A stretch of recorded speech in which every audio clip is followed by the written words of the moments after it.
睇睇呢一部機，我今日要印差唔多1000張紙，而家呢部機咧就已經 refill 咗紙，印咗3次。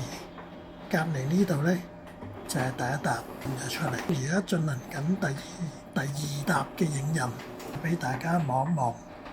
究竟呢一部機家用，我當你係家用或者係特別大嘅公司需要去投資一部機嘅時候，究竟呢部就唔幫到你呢？黑白影印白 laser， 我之前用 HP 嘅，但係如果呢一沓紙要咁印呢，起碼1個禮拜，因為佢食唔到咁多嘅 memory。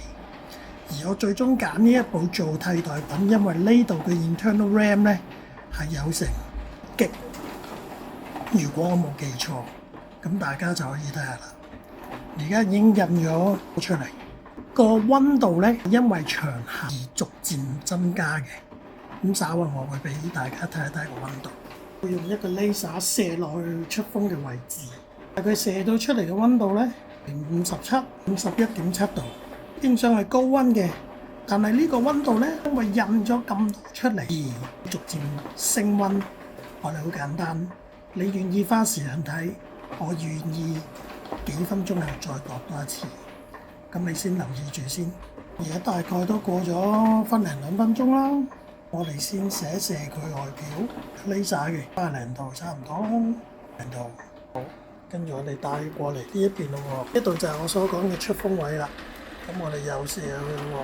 53.3，唔同嘅位置會有少少嘅，俾大家睇下。唔同嘅位置有啲唔同嘅。周邊咧40差唔多50，去到正中咧就51、10。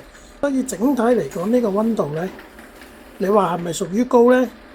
我唔清楚，但係話俾你聽咧，佢係散緊熱，啲風係噴出嚟，咁所以未有 overrun 嘅情況，或者話過熱嘅情況指出嚟。紙嘅溫度係高嘅，我哋度一度啲紙係幾多溫度咯喎？紙嘅溫度，即係話其實出嚟嘅紙嘅溫度同個散熱線嘅溫度咧係相伯仲嘅，即係話裏邊緊嗰個溫度大概都係50零至60度。